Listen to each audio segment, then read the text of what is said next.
नीलाम्बुजश्यामलकोमलाङ्गं पीताम्बरसमारुह्य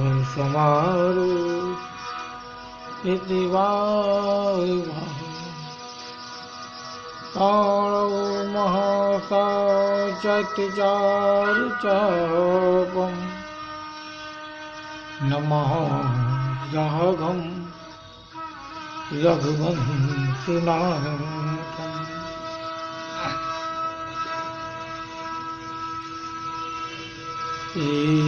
सीतापति जगतपति जय जय कौशलाधीश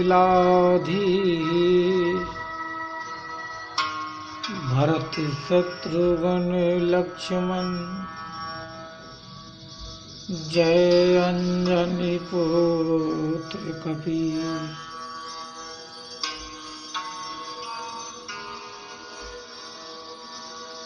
कृष्णाय वासुदेवाय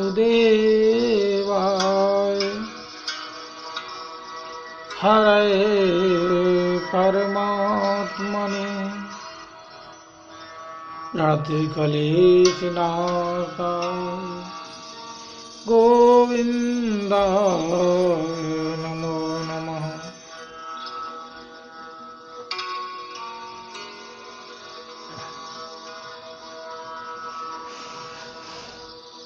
प्रथम स्कंद के 8वें अध्याय में प्रवेश करते हैं। श्री कृष्ण द्वारा युधिष्ठिर को राज्य से यज्ञ की प्रेरणा एवं सरसैया पर पड़े पितामह के पास युधिष्ठिर का जाना और नीति पूछना।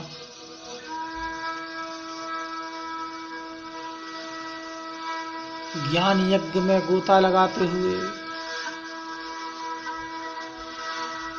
कथाओं में प्रवेश कर रहे हैं।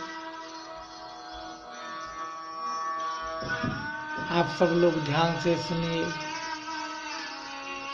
ऋषियों की वाणी को जो स्वयं महादेव ने माता पार्वती को सुनाया। यह अमर कथा सुखदेव जी महाराज का प्राकट हुआ और बिटका देवी के गर्भ में 12 वर्ष रहकर प्रभु की इच्छा से गर्भ से बाहर निकलते ही सीधे वन को चले गए तपस्या की।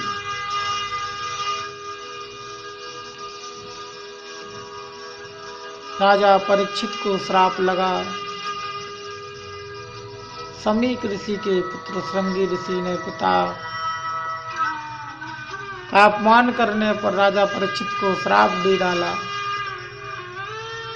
राजा परीक्षित ने भी श्राप को स्वीकार करते हुए सब कुछ अपने पुत्र जन्मजय को देकर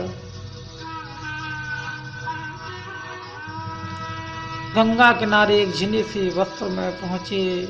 जब सारे ऋषि मुनियों को पता पड़ा, संसार के देवी देवताओं को सबको मालूम पड़ा, तो किसी से रहा ना गया, सब वहां पहुंचे।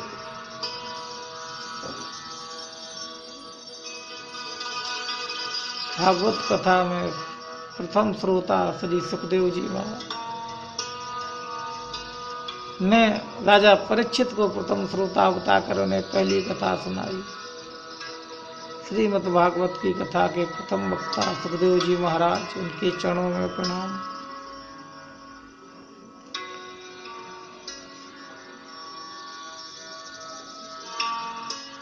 अश्वत्थामा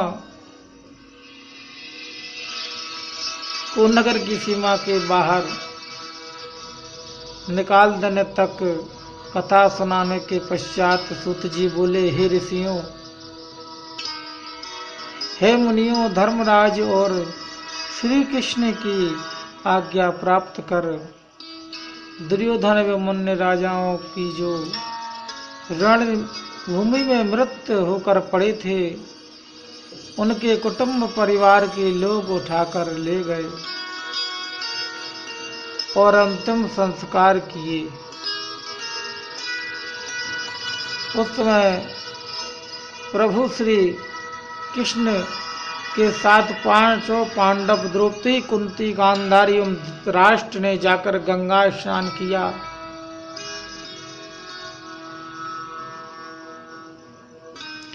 जो स्त्रियां विधवा हो गई थीं,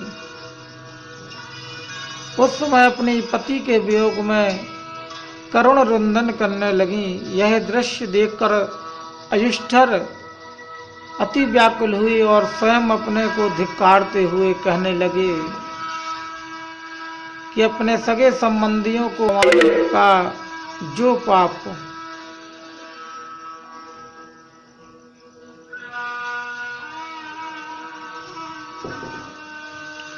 मुझे लगा है वह कभी छूट नहीं सकता। महायुद्ध में जो विनाश हुआ है, जिससे हमारे कुटुंब की हजारों स्त्रियां विधवा होकर विलाप कर रही हैं, इनके आंखों से आंसू गिरकर पृथ्वी को जितने रज कण भीगेंगे उतने वर्षों तक मुझे नरक भोगना होगा। इस युद्ध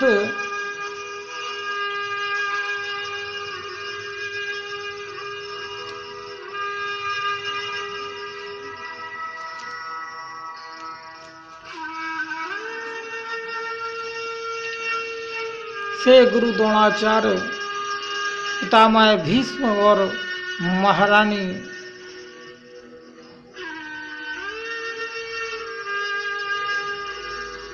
कुंती के पुत्र महादानी भाई कर्ण और अन्य बहुत से वीर मारे जा चुके हैं। अतः धर्म से राज्य भोग करना मुझे स्वीकार नहीं है। धर्मराज के वचन सुनकर श्री कृष्ण वेद व्यास और ब्राह्मण गण उन्हें समझाते हुए बोले, हे युधिष्ठिर, पूर्व समय से ही राजा लोग उसी तरह राज्य करते आए हैं। राज्य पाने के लिए पुत्र पिता एवं भाई भाई को मार डालता है और अंत में अश्वमेध यज्ञ करके पापों से मुक्ति पा लेते हैं। श्री कृष्ण जी से वचन सुनकर युधिष्ठिर से बोले, हे प्रभु, आप केवल मुझे दंडस दे रहे हैं, क्योंकि यज्ञ करने से अनेकानेक पशु पक्षियों और जीवों की हत्या मेरे हाथ से हो जाएगी। हमारे यज्ञ से विधवा स्त्रियों का दुख तो दूर ना हो सकेगा। यदि आप कहेंगे तो पहले तो राज्य पाने की लालसा से महायुद्ध किया और अब इस तरह की बातें कर रहे हैं, तो मैं कहूँगा कि मेरी उस समय से युद्ध करने की इच्छा नहीं थी। मेरी बुद्धि को ना जाने क्या हो गया था और महाभारत का विकराल युद्ध हो गया है कि सब मैं सिंहासन पर नहीं बैठूंगा। युधिष्ठिर के वचन सुनकर मुरलीधर ने विचार किया, इस तरह ये मेरे वचनों को मानने वाले नहीं हैं, कुछ अन्य तरह का उपाय सोचना चाहिए। जिस घड़ी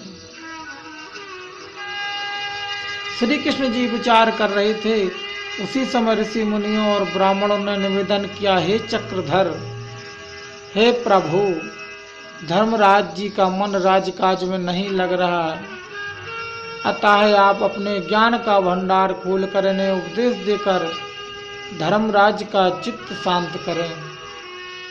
यह सुनकर श्री कृष्ण चंद्र जी बोले, हे श्रेष्ठ पुरुषों, धर्मराज को समझाने से समझने वाले नहीं हैं। इन्हें सरसैया पर लेटे हुए पितामह भीष्म ही समझा सकते हैं। हम इन्हें पितामह के पास ले चलते हैं। उन्हें भी मेरे दर्शनों की अभिलाषा है। वे ही धर्मराज को ज्ञान का उपदेश देकर समझाएंगे। इतना कहकर श्री कृष्ण जी अर्जुन युधिष्ठिर को अपने पास बुलाए और बोले, हे धर्मराज, अभी तुम्हारे चित्त को शांति नहीं मिली। दूसरी तरफ ऋषि मुनि कहते हैं कि तुम्हें पाप मुक्ति के लिए अश्वमेध की यज्ञ करना होगा। मेरे भी समझाने पर आप समझ ना सके, अतः आप मेरे साथ पितामह भीष्म के पास चलें। श्री कृष्ण जी की बात मानकर धर्मराज उनके साथ हो लिए और पीछे पीछे धर्मराज के चारों भाई द्रौपदी एवं अन्य जनमानस भी उन स्थान पर गए जहां अर्जुन के बाणों से विचित्र होकर पितामह भीष्म सरसैया पर पड़े हुए हैं। ब्राह्मण लोग पितामह की दाहिनी तरफ एवं द्रौपदी सहित पांचों भाई बाईं तरफ जा बैठे। स्वयं मुरली मनोहर कृष्ण उनके पैरों की तरफ बैठ गए, क्योंकि वे जानते थे कि भीष्म पितामह को उनके दर्शनों की अभिलाषा है। यदि वे किसी दूसरी तरफ बैठते तो घायल पड़े पितामह को करवट बदलने में अत्यंत कष्ट होता। यह समाचार सुनकर कि युधिष्ठिर जी पितामह भीष्म से ज्ञान का उपदेश प्राप्त करने गए हैं, देवर्षि नारद, परशुराम जी एवं भारद्वाज ऋषि भी पधारे। प्रभु श्री कृष्ण जी का सरसैया पर लेटे हुए इच्छाधारी मृत्यु वरदान पाए हुए महापुरुषों पितामह भीष्म ने मन ही मन पूजन किया।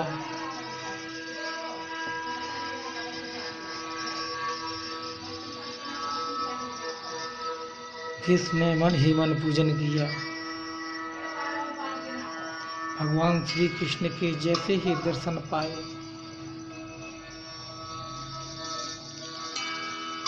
भीष्म की आंखों में आंसू आ गए।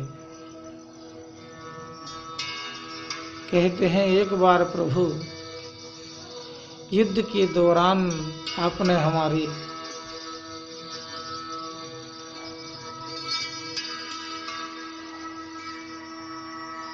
मेरी प्रतिज्ञा को आपने पूर्ण किया।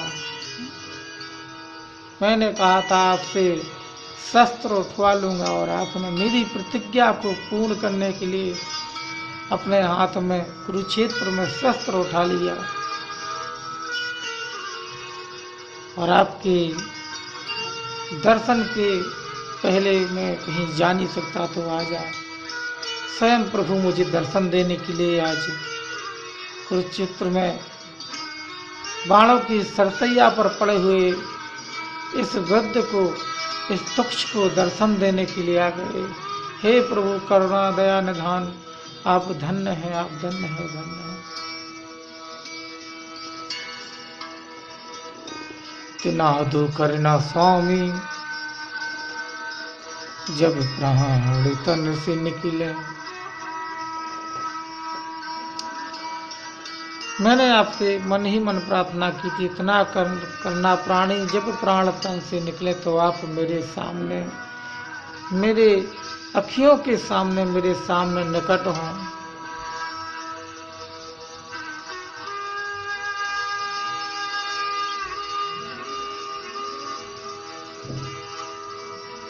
अपने सन्मुख बैठे ऋषियों के बीच ज्ञान की चर्चा करते हुए सूत जी बोले, हे ऋषिगण, पितामह भीष्म के आसपास आए हुए सभी लोग बैठ गए। तब देवकी नंदन सुखनिदान भगवान श्री कृष्ण जी बोले, हे पितामह, धर्मराज युधिष्ठिर का मन राज्य कार्य से विरक्त हो रहा है। ये स्वयं अपने को पापी एवं अधर्मी समझने लगे हैं। कहते हैं कि मैंने अपने भाइयों, कुटुंबों एवं ब्राह्मणों को महाभारत के विनाशक युद्ध में मारा है, अतएव मैं पापी हुआ जो सब तक मैं पाप मुक्त नहीं होऊंगा तब तक राज्य नहीं करूंगा। और आप ही ने समझाइए वासुदेव की बातें सुनकर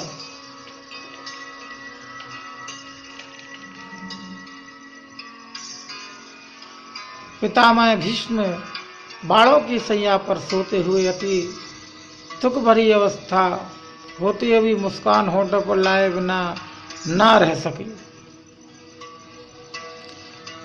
और बोले, हे त्रिलोकीनाथ,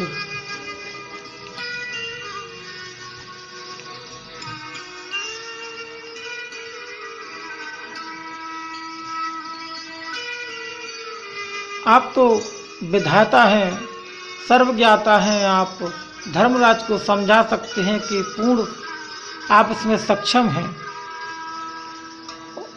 फिर भी यह मान आप मुझे दे रहे हैं। और आपकी महानता है प्रभु कि आपको कोटि कोटि प्रणाम करता हूँ। उसके पश्चात ईश्वर को संबोधित करते हुए भीष्म पितामह ने राज्य धर्म, दान धर्म एवं अधर्म का वर्णन किया और धर्मों का विस्तार बताते हुए महाभारत में शांति एवं अनुशासन पर्व की व्याख्या की। उनिश्चा बोले, हे धर्म के पालक धर्मराज, तुमको बाल्य अवस्था से ही दुख की प्राप्ति होती आ रही है। बचपन में तुम्हारे पिताश्री का देहवासन हुआ, उस समय तुम अबोध बालक थे। तुम्हारे अति बलशाली भाई भीमसेन को लड्डू में विष मिलाकर खिलाया। तुम पांचों भाइयों को लाक्षागृह में जलाकर मारने का प्रयास कौरवों ने किया। पश्चात इसके भी जब कौरवों को सफलता ना प्राप्त हो सकी तो छल कपट का सहारा लेकर जुए से तुम्हारे राज्य को जीतकर तुम सभी भाइयों को 13 वर्ष का वनवासी बना दिया। 12 वर्ष वनवास, 1 वर्ष का अज्ञातवास। अब यदि तुम कहो कि धर्मात्मा मनुष्य कभी दुख नहीं पाता तो कहाँ का सच है। तुम पांचों भाइयों एवं पतिव्रत परायण स्त्री द्रौपदी को क्यों दुख भोगना हुआ। श्री कृष्ण जी के नाम को जहाँ याद किया जाता है वहाँ दुख भूलकर भी प्रवेश नहीं पाता, फिर भी तुम्हें दुख भोगना पड़ा। इससे यह सिद्ध होता है कि परब्रह्म परमेश्वर श्री कृष्ण जी की यही इच्छा थी। एवं दूसरी बात यह है कि प्राणी को अपने पूर्व जन्मों के कर्मों का फल अवश्य में ही भोगना होता है।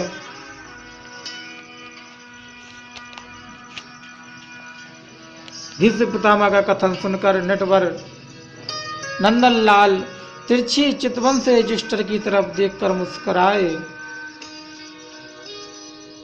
उसके बाद भीष्म जी पुनः बोले, हे धर्मराज, बुद्धिमान वही है जो सुख दुख को हरि इच्छा समझकर सदा ही प्रसन्न रहे।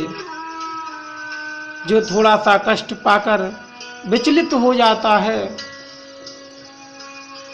रोते हैं और रहकर संतोष कर लेते हैं कि हरि इच्छा ऐसी ही थी, सच भी है। मनुष्य के चाहने से कुछ नहीं होता, होता वही है जो होनहार होता है। प्रभु श्री कृष्ण का भेद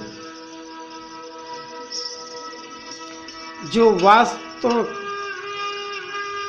अपना भेद छुपाकर संसार में अपनी लीला दिखाने के लिए अवतरित हुए, इनके भेदों को कोई ना जाने, कोई ना जान सका। त्रिभुवनपति होकर भी अर्जुन का सारथी क्यों बने? इसलिए कि अर्जुन इनके परम भक्त हैं। हे धर्मराज, जो मनुष्य प्रभु की इच्छा पर निर्भर होकर जप तप दान एवं धर्म का कार्य करते हैं, वे प्रभु को अत्यंत प्रिय हैं। और उन भक्तों में सर्वश्रेष्ठ कैलाशपति श्री महादेव शंकर हैं, जिन्हें प्रभु की भक्ति एवं भजन के अतिरिक्त अन्य कोई कार्य अच्छा नहीं लगता। दूसरे देवर्षि नारद जी हैं, जो अपनी वीणा बजाते हुए प्रभु के चरणों में ध्यान में हमेशा लीन रहते हैं एवं प्रभु की कृपा से देवर्षि को कहीं भी किसी भी समय पहुंच जाने की सामर्थ्य प्राप्त है। तीसरे भक्त हैं कपिल मुनि, जो गंगा तट पर अकेले बैठे हुए भगवान के श्री चरणों का स्मरण करते रहते हैं। चौथे हैं सुखदेव जी, जो सांसारिक बंधनों को त्याग कर आठों प्रहर प्रभु के चरित्र और गुणों को बांटते रहते हैं। पांचवें स्थान पर आते हैं महाराजा बलि, जिन्होंने वामन रूप श्री हरि को अपना समस्त राज्य दान दे दिया। अतः जो कुछ भी होता है, जो भी हो रहा है अथवा जो भी होगा, सब प्रभु की इच्छा पर निर्भर है। सो तुम अभी यह जान लो कि तुमने कुछ नहीं किया। जो कुछ भी हुआ है इन सांवली सलोनी सूरत वाले, संसार में अपनी लीला दिखाने वाले चक्रधारी मुरली मनोहर श्री कृष्ण जी की इच्छा से हुआ है। प्रभु इच्छा जानकर तुम राज्य करो एवं अपनी प्रजा का पालन करो। यदि तुम राज्य और सिंहासन स्वीकार नहीं करोगे तो ज्यादा पाप के भागी बनोगे। यह उपदेश पितामह ने युधिष्ठिर को दिए।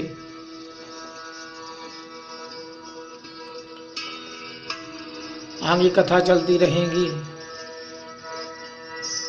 अभी तो श्रीमद् भागवत कथा में भीष्म का प्राण त्यागना, धर्मराज्य का राज्याभिषेक, पितामह की अंतर्दृष्टि, अश्वत्थामा द्वारा उत्तरा का गर्भ नष्ट करना एवं श्री कृष्ण द्वारा उत्तरा के गर्भ की रक्षा, सारी कथाओं को अब श्रवण करते रहेंगे। बोलिए श्रीमद् भागवत महापुराण की जय।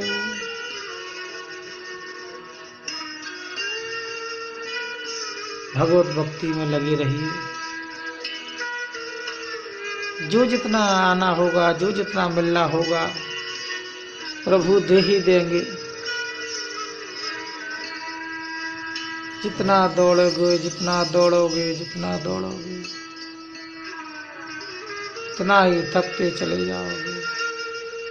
कुछ काम ऐसा भी करो कि आपके पीछे भी कोई दौड़ पचकाए, चाहे धन हो, माया हो, ऐश्वर हो, ख्याति हो, कोई आपके आगे नहीं, आपके पीछे आपका इंतजार कर रही है। ध्यान से देखते रहिए, देखते रहिए, भजन करते रहिए। हरि ओम नारायण नारायण।